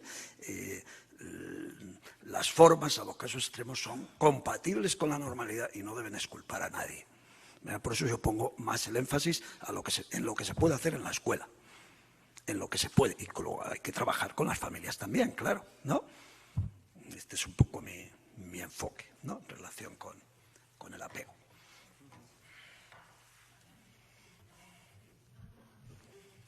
Voy a hacer un comentario al hilo de lo que dice Félix, porque por supuesto estoy absolutamente de acuerdo, y además yo creo que el planteamiento que hace Félix es muy clarificador, porque la regulación de las relaciones es la regulación, la ética es la ética. Los principios son los principios y son inviolables y no los podemos aceptar. Y yo creo que Félix, en ese sentido, nos da unas referencias extraordinarias para esto. Por otro lado, ¿qué pasa con las personas que no pueden respetarlas, no quieren o no pueden respetar las normas? ¿Por qué a alguien se le va la mano? Pues bueno, efectivamente, hay muchas referencias. El apego nos ayuda a entender esas dificultades, que alguien podría tener dificultades para respetar los principios éticos.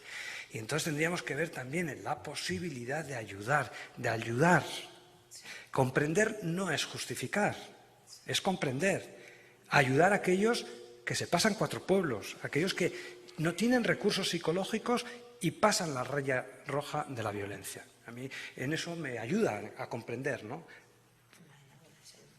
Porque, no sé qué decir, en distintos ámbitos, que decir, los agresores deberían ser recuperables.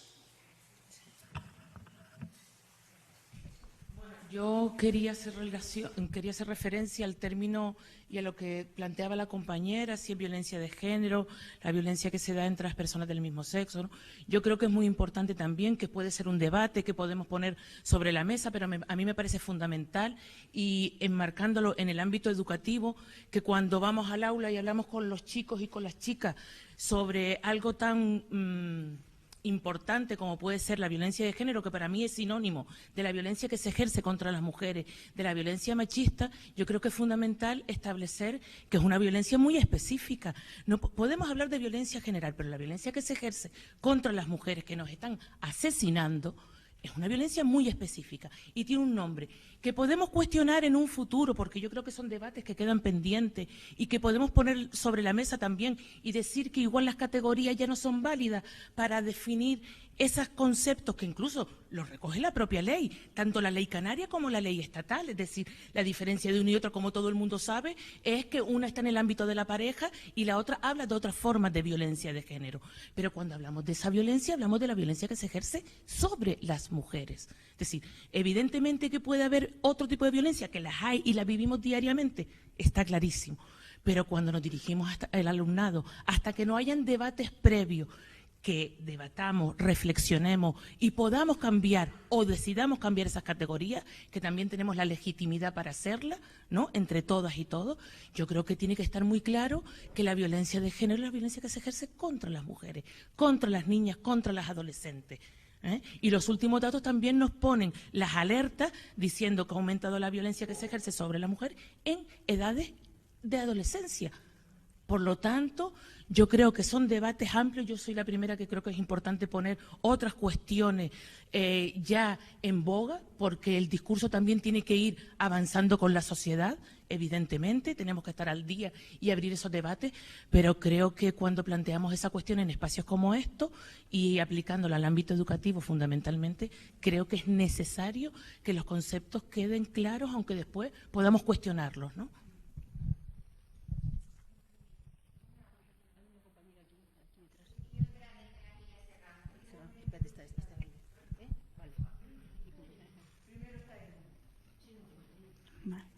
Bueno, lo primero que todo, gracias por las jornadas y a los ponentes.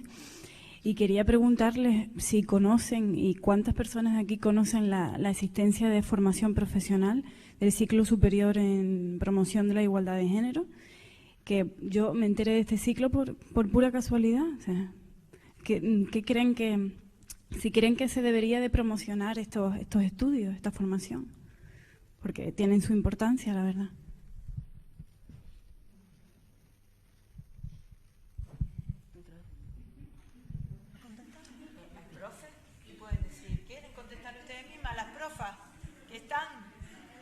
Que lo han vivido directamente. Celia, Yaisa, no sé quién más, que son las que conozco. Vale, bueno, lo siento por intervenir de nuevo y ocupar el espacio de otra persona, pero necesitaba decir algo. Me parece, desde mi parecer, o sea, la pregunta tenía una fundamentación y era que mi forma de verlo es así. La violencia de género no se ejerce por el sexo y a la hora de decir por ser mujer quiere decir una característica que tiene que ver con el género, y el género es lo que nos vienen inculcando el patriarcado. O sea, y con esto quiero decir, si es una pareja de 2 mujeres o de 2 hombres, se cumplen en ciertas ocasiones los estereotipos de femenino y masculino. Y es entonces, en ese momento, cuando se cumple la violencia de género, en mi opinión. ¿Por qué? Porque se está ejerciendo violencia por ese rol, por ese estereotipo, perdón. Es por eso que yo abogaría porque hubiera pues una inclusión del colectivo LGTBIQ y seguimos hacia en la parte de la violencia de género, porque por mi condición de heterosexual me parece muy injusto que mis amigos que tienen otras tendencias sexuales no tengan el mismo protocolo de acción a la hora de recibir violencia de género.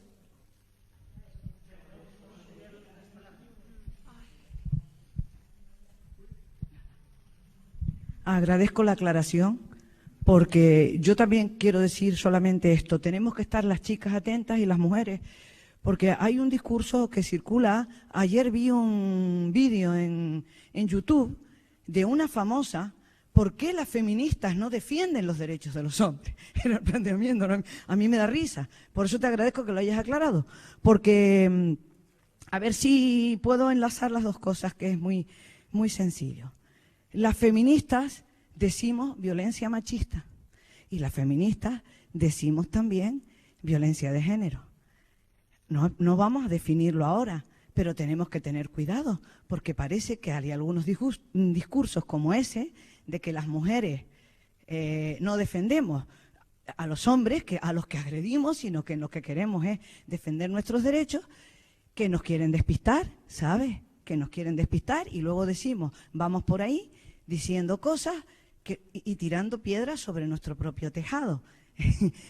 Mi intervención era en esa línea, que estemos atentas las chicas y no perdamos de perspectiva cuáles son nuestros derechos y cuándo queremos decir una cosa y cuándo queremos decir la otra, nada más.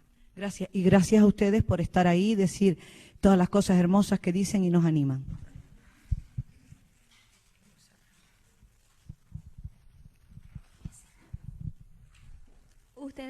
Ustedes han tocado la capacidad de elección y yo creo que todas las personas tenemos ese tipo de capacidad de elección, tanto las personas con discapacidad de cualquier tipo tienen decisión, porque si se les pone un yogur delante, si es de chocolate o es de fresa, ellos saben señalar, ya sea o hacer así con la cabeza, cuál de los dos quiere.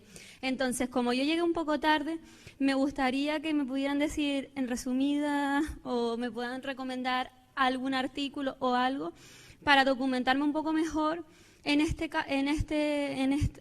porque me parece interesante, y sobre todo en la identificación activa del tipo de elección que podamos realizar, si puede ser. Gracias.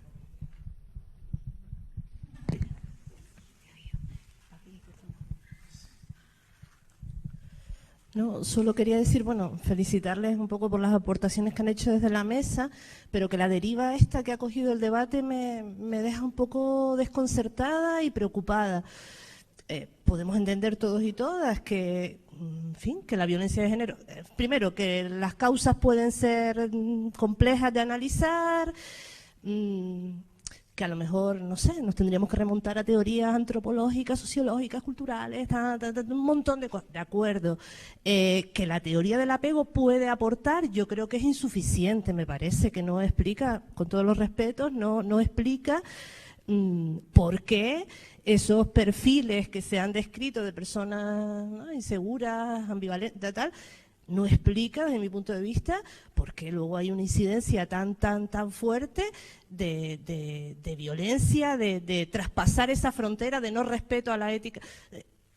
Yo creo que claramente desfavorable hacia los hombres. O sea, ¿por qué es sistemática? Y aparte me parece que niega introducir este elemento de que efectivamente puede haber también violencia entre personas del mismo sexo. Me parece que nos lleva a discursos peligrosos. Me pareció, por la primera pregunta, que se estaba cuestionando la ley y que haya un tratamiento tal. Me parece que desconsidera que la violencia hacia las mujeres es un fenómeno de una dimensión, primero, mundial, de una magnitud que va desde ¿no? El tema en fin, no me extiendo, las múltiples. O sea, por favor, no perdamos esta perspectiva. Yo creo que la violencia machista es lo que es y puede haber otros elementos que contribuyan a explicarla y tenemos que adoptar estrategias como las que se han planteado desde trabajo, desde distintos ámbitos, de forma integral, con voluntad política, en fin, todo lo que hemos dicho, desde una ética distinta de las relaciones entre hombres y mujeres, pero no perdamos de vista ni demos coba a discursos que desde el poder se están poniendo en marcha, de aquí en realidad da igual, pero si es que los hombres también sufren violencia, si es que no tiene ningún sentido el tratamiento específico, cuidado.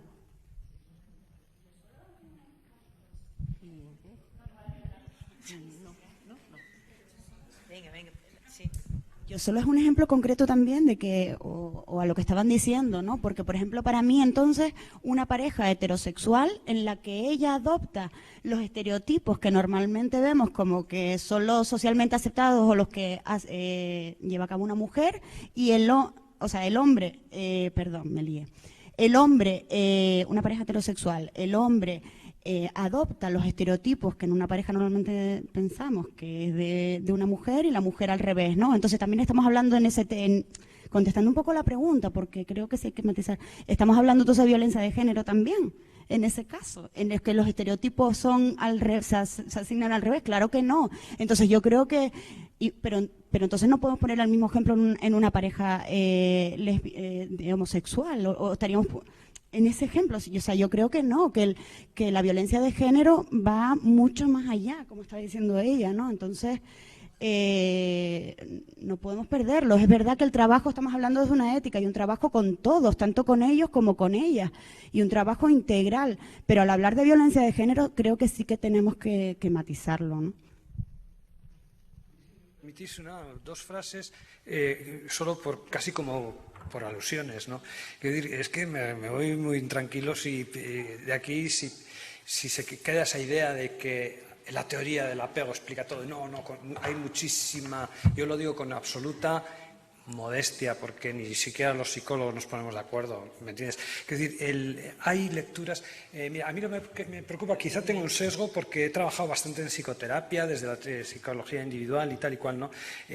Si la violencia de género se explica por la introyección del modelo patriarcal, entonces eso nos convierte a todos los hombres en potencialmente agresores, y yo no estoy de acuerdo con esto. Es decir, desde perspectivas más sociológicas, de comprender los movimientos de las sociedades, de la cultura, de cómo funciona esto, bueno, es una lectura muy importante que yo jamás discutiré, pero lo que yo pretendo decir es que vale la pena una visión desde la psicología individual.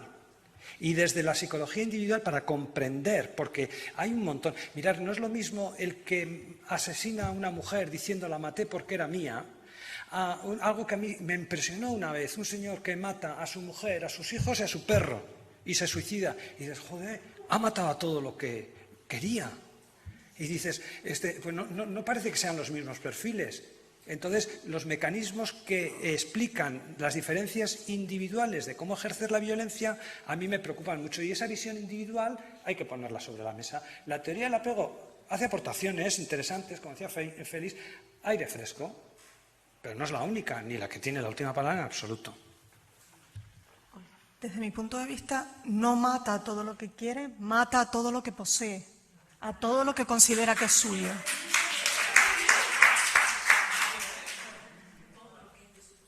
Pero yo creo fundamentalmente que efectivamente sin dejar de visibilizar la violencia que se ejerce contra las mujeres, porque esa nos está costando la vida, con la indiferencia social hacia la violencia que se ejerce contra las mujeres, si mañana asesinaran al mismo número de bomberos que asesinan de mujeres, estaríamos poniendo como sociedad el grito en el cielo, porque evidentemente consideramos que la vida de los bomberos es importante, que yo no lo pongo en cuestión, pero vayamos a visibilizar que la vida de las mujeres tiene al menos el mismo valor. Y eso es lo que socialmente nos está produciendo. Me parece interesante incorporar, empezar a debatir, porque esos debates yo creo que empiezan a desmontar desde otra perspectiva también el heteropatriarcado.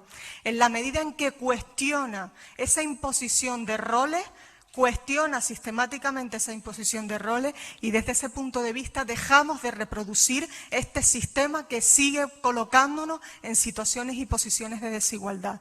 Por lo tanto, para mí es fundamental, y permítanme, esta propuesta que he hecho, la he hecho a título personal, porque es verdad que es un debate que está todavía y debe estar todavía ahí y que tiene que estar presente y que tenemos que visibilizarlo.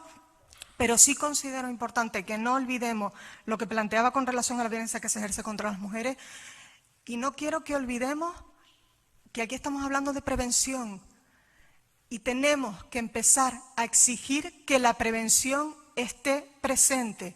Sabemos cómo hacerlo, se ha definido en la mesa. Tenemos el marco legislativo que ampara que estas actuaciones se puedan hacer. Pues oiga, no puede ser de la buena voluntad de quien esté en ese momento gobernando que esto salga o no salga adelante, porque cuando esperamos a la buena voluntad, la vida de las mujeres se va quedando por el camino. Por lo tanto, para mí es fundamental que tengamos claro, que salgamos de aquí con una idea clara de empezar a exigir que la prevención en la violencia machista, en la violencia sexista, es fundamental porque nos permite desmontar un modelo que sigue perpetuando relaciones de poder y relaciones de desigualdad. No mato porque quiero, mato porque considero que tengo derecho a hacerlo.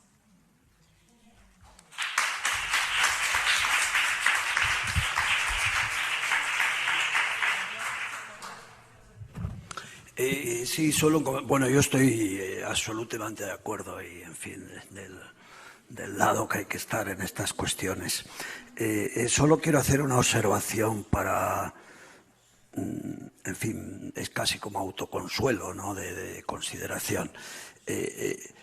Claro, yo en lo que no estaría de acuerdo es decir que hay indiferencia social, ¿no?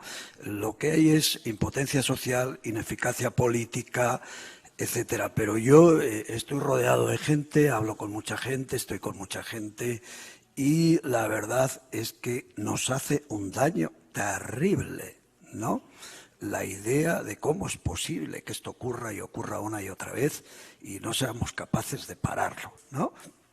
Y yo creo que no sabría cuantificarlos, pero por mi experiencia la mayor parte de la ciudadanía está conmocionada y es bueno saberlo. Y esto, desgraciadamente, luego habrá incompetencia política, ineficacia social. Es un problema difícil por esto, por las causas, por el pero yo necesito, en fin, personalmente, la idea de que hubiera indiferencia social, primero, en fin, a mí me parece, según mi análisis, que no es cierto, y desde luego conozco muchísimos hombres, por supuesto mujeres, claro, están absolutamente conmocionados por este tema y porque no seamos capaces de resolverlo de manera razonable, ¿no? Y pensar esto lo necesito, ¿no? Si pensara que realmente una sociedad como la nuestra tiene indiferencia social, en fin, me sentiría terriblemente desolado y mal, ¿no? Me duele la ineficacia, pero la indiferencia del corazón me parecería más intolerable, ¿no? Y yo creo que la sociedad no está tan enferma en ese sentido, sinceramente, ¿no? Yo veo la gente se conmociona, pero ¿cómo es posible? ¿Pero cómo es posible? ¿Pero cómo es posible? ¿Pero cómo es posible? ¿No? Entonces, simplemente eso, estando muy de acuerdo y, en fin, creo que es un tema excesivamente contundente, etcétera, pero a ver si somos capaces de, gracias a este buen corazón, que yo creo que la mayor parte de la población lo tiene, y los políticos y nosotros somos capaces de maniobrar, ¿no? Yo no podría vivir con sentido de indiferencia social en este tema, y no creo que sea cierto, es mi opinión. Por un lado, la compañera había preguntado el tema de la elección. No lo vamos a profundizar, no lo vamos a plantear ahora, porque desde luego que es como para trabajarlo en un curso, entonces queda ahí pendiente de los tantos temas que han salido. A mí me parece que... No, que efectivamente es uno en los que tenemos que profundizar, ¿no? Y cuáles serían los criterios que debemos de promover para esa elección. Pero a mí sí me gustaría de todas formas insistir en que precisamente lo que, vamos a ver, lo que intenta caracterizar a Arimaguada es precisamente la apertura de mente y la apertura y el contraste. Y eso es lo que hemos pretendido con esta mesa. Nosotros huimos y creemos que tenemos que huir de tópicos y que tenemos que reelaborar, claro que tenemos que reelaborar. Es decir, por ejemplo, el concepto de violencia de género, seguro que no estamos de acuerdo, creo, en cómo lo define la ley estatal. Es una de las reivindicaciones de cambio. Entonces hay que reelaborarlo. En el movimiento feminista hay en estos momentos un debate claro sobre cómo llamarlo. Es que está y lo debemos de asumir y lo debemos de llevar a cabo. Es que está, efectivamente. Y después diferenciar, creo yo, el tema de que en lo que estamos todos de acuerdo, que efectivamente es que lo que tenemos que eliminar son la estructura de poder que impone el patriarcado junto con otros elementos y que se incorpora personalmente, evidentemente, mucho más por los hombres, y causa mucho más daño y por eso insistimos mucho más. Y yo tengo claro que voy a estar en una manifestación y voy a decir, nos están matando, no tal, pero en otros ámbitos creo que, o nosotros además lo planteamos siempre con el tema de la ley de violencia de género, tratamos personas. Y hay que tratar a la persona globalmente, en nuestro planteamiento, en el modelo de educación y en el modelo también a la hora de abordarlo. Y como tal, pues hay que plantear la necesidad de muchísimos más recursos para que esa atención pueda y ese análisis de cada situación pueda ser real. Entonces, bueno, no ha sido desde luego la intención de la mesa, creo yo, el que efectivamente se entienda que hay una única causa para el tema de la violencia machista o violencia de género, si le quieren llamar, sino abrir como mente de que efectivamente el tema es lo suficientemente complejo como para que estemos abiertos a profundizar y a, sobre todo, detectar cuáles son los elementos preventivos que podemos incorporar a la tarea educativa. ¿Vale? Muchas gracias por estar a las 2:30 de la tarde un sábado todavía aquí. Y